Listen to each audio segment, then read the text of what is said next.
Welcome to This Week in Orthodoxy, the world's only online video newscast focused on events in the life of the Orthodox Church. I'm Emily Barris. These are some of the stories making headlines this week. 9th century Greek manuscript, the Codex 1424, is returned during a magnificent ceremony. Chicago area Archons bring awareness to the Ecumenical Patriarchate, and OCN board tours St. Nicholas Shrine construction 2016. First up from Drama, Greece, located in the northeastern region of Thrace. His Eminence Archbishop Demetrius of America helped return a rare 9th century Greek manuscript of the complete New Testament known as the Codex 1424 to its rightful owners, the Holy Metropolis of Drama and its hierarch, His Eminence Metropolitan Pavlos, and the monastery of Panagia Ikosifenissa, from which the manuscript was stolen by the Bulgarians in 1917. On the eve of the feast of St. Barbara, the great martyr, patron saint of the city, a great procession began from the springs of St. Barbara and followed its way to the Cathedral of Drama. The procession was led by the city's Philharmonic Band with multitudes of people following. The Archbishop, in his remarks, outlined three very important factors that led to the return of the manuscript. First, he said, this would not have happened if it were not for the initiative, the prestige, and authority of His All Holiness Ecumenical Patriarch Bartholomew. Secondly, the importance, resolve, and determination of Metropolitan Pavlos in seeking and recovering stolen items from around the world. And thirdly, the Archbishop wholeheartedly thanked the president of the Lutheran School of Theology at Chicago, Reverend Dr. James Neiman, and his community who voluntarily returned the historic manuscript in a Christian manner, in peace and in love. Further, the Archbishop said that the return of this ancient handwritten copy of the New Testament is the first of the signs from God. It is a sign and a miracle, the first in a series of signs to come, as we await more like it from universities, museums, and other institutions to follow the great and beautiful example of the Lutheran School of Theology at Chicago. Placed in a clear plexiglass display, the manuscript Codex 1424 was brought out to the Solea and handed to Metropolitan Pavlos and Abbess Alexia of the Holy Monastery by Archbishop Demetrius and Reverend Dr. James Neiman as the faithful applauded.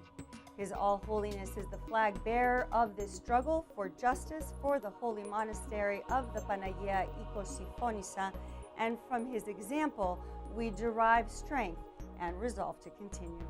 The last part of the ceremony included the signing of official documents marking the return of the Codex by all participants. And next up, honoring patron St. Andrew, the Greek Orthodox metropolis of Chicago, Archon Order of St. Andrew hosted their annual Vesper and Liturgy services on November 29th and 30th at the St. Andrew Greek Orthodox Church in Chicago. 20 Archons and several clergy from the metropolis attended along with the laity. The Archons of the Ecumenical Patriarchate have worked tirelessly to defend the Ecumenical Patriarchate against the government of Turkey in the European Court of Human Rights. The metropolis of Chicago Archons are actively working on a local level to increase awareness of the Ecumenical Patriarchate of Constantinople, including a national initiative to increase awareness through the passage of resolutions of support for the religious freedom of the Ecumenical Patriarchate of Constantinople. More information on the Order of St. Andrew Archons, as well as the National Archon Religious Freedom Resolution Initiative, can be found at archons.org. And finally, from New York City, members of the OCN Board of Directors came together in the fall of 2016 to tour the construction site of St. Nicholas National Shrine at the World Trade Center. St. Nicholas Greek Orthodox Church was the only house of worship destroyed during terrorist attacks of 9/11. The shrine welcomes everyone and will be a house of prayer for all people. Emmy Award-winning news and documentary filmmaker Mark Brody of MIB Media Works created this brief video of the tour for OCN to capture the moments. Like the Parthenon that graces the Acropolis in Greece, once rebuilt, St. Nicholas will have the potential to inspire millions of generations to come. The parish will continue to function as a parish of the Archdiocese, and it will also be a national shrine on hallowed ground. It will shine as a spiritual beacon of hope and rebirth, to cherish the memory of those who were lost that fateful day and to build a better future for the generations yet to be born. The OCN board and staff would like to thank the Greek Orthodox Archdiocese of America for providing the tour and continued inspiration to share the good works of Orthodoxy. And from OCN, it's hard to believe another year is coming to a close and that 2016 is quickly wrapping up. It was only a year ago in January when OCN launched 2 apps that revolutionized accessibility for Orthodox Christians worldwide: Spark and the Orthodox Prayer Book apps. Spark is an Orthodox Christian news portal that allows you to access information about events going on in the Orthodox Christian world, making it easy to share them with friends. The Orthodox Prayer Book is the ultimate prayer assistant that not only allows you to carry personalized prayers around with you, but it also supports you to pray in the least distracting manner possible. Now, given how easily we can access information on our mobile devices, imagine what it would be like to not be able to. Our 2 OCN apps have been downloaded 12,000 times since January. That's 50 downloads every day.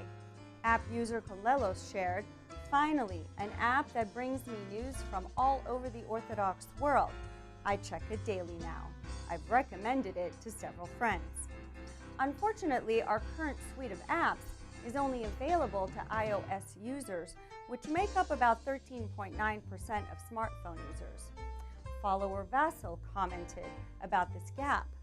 "This is great. Hats off to all of you.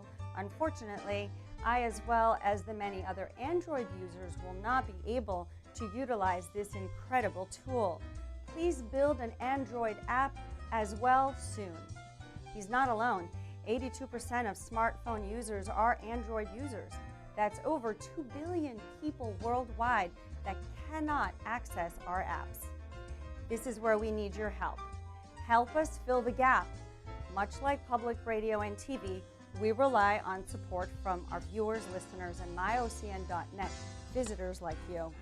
Be a part of our growth and make a contribution today, where your donation will specifically support us in raising the $25,000 necessary to create a new suite of Android apps. Let's make Orthodoxy go mobile. Log on to our state-of-the-art website at myocn.net and click the donate button.